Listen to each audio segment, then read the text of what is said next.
श्री प्रभाकर गजाननराव अपस्तंभ गुरु विरचित श्रीमद भागवत महापुराणाचे साकल्य निरूपण. दिवस 31. सप्तम स्कंध. देवाचे किंवा दैवाचे अधिष्ठान नाकारून स्वकर्म कर्तृत्वनिष्ठा हिरण्यकश्यपूच्या रूपाने तर देवाचे वा दैवाचेच अधिष्ठान यालाच स्वाधिष्ठान समजून भक्ती हेच कर्मकर्तृत्व मानून चालणारे प्रल्हादाच्या रूपाने आपल्या आपल्या गतीला प्राप्त होतात असे इथे स्पष्ट केले आहे. यद्यात कर्म करोमी तद दाखिलम शंभोत वाराधन. दुष्टांचा संहार तर करावाच लागतो, पण या सर्व प्रक्रियेत दुष्टांशी घडलेल्या साहचर्यानेही सज्जनांचा क्षोभ होत असतो. नृसिंह भगवंताच्याही वृत्तीत क्रोधावेश उत्पन्न झाला. त्यांच्या नखांची दैत्य विषाने आग होऊ लागली.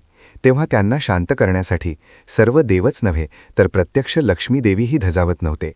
तेव्हा ब्रह्मदेव प्रल्हादाला म्हणाले, बाळ, तुला त्रास दिल्यामुळे भगवान क्रोधाविष्ट झाले आहेत. आता तूच त्यांच्याजवळ गेलास तर ते शांत होतील. प्रल्हादांनी नृसिंह भगवंतांच्या चरणावर लोटांगण घातले. बालकाच्या कोमल स्पर्शानेच नृसिंहदेव शांत झाले. तेव्हा प्रल्हादांनी देवाची स्तुती करण्यास प्रारंभ केला. शंकरादी देव प्रत्यक्ष लक्ष्मीदेवी यांच्याकडूनही जे शक्य झाले नाही ते केवळ भक्तीने साध्य झाले. धन, रूप, तप, विद्या, ओज, तेज, बल, बुद्धी या कोणत्याही गुणांच्या प्रभावाने भगवंत संतुष्ट होत नाहीत. ते स्वतःच षड्गुणेश्वर्य संपन्न आहेत. त्यांना याचे काय कौतुक. आम्ही मात्र उगाच ऐश्वर्याचे प्रदर्शन करीत भगवत पूजेचे जाहीर समारंभ करीत असतो. देव भक्तीचा भुकेला आहे. प्रल्हाद म्हणाले, मी असुर कुलोत्पन्न आहे, त्यामुळे तुझी स्तुती करणे योग्यही नाही. आपल्या भक्तीने भगवंताला अवतार घ्यायला ज्याने भाग पाडले ते महान भगवतभक्त प्रल्हाद स्वतःला अज्ञानी समजतात. जो आपल्यातले न्यून जाणतो तोच ज्ञानी असतो. काय आहे काय नाही दोहींची ज्याला जाण आहे तो ज्ञानीच नाही का. जो स्वतःला पूर्ण समजतो, ज्ञानी समजतो, त्याला स्वतःतील न्यूनत्व कळत नाही, त्यामुळे तो अज्ञानीच असतो. जो सिद्धपणे बद्ध झाला तो अवघाचे नागवला असे समर्थांनी म्हटले आहे. असो, श्री नृसिंह भगवान प्रल्हादाच्या स्तुतीने प्रसन्न झाले आणि त्याला वर मागा म्हणाले.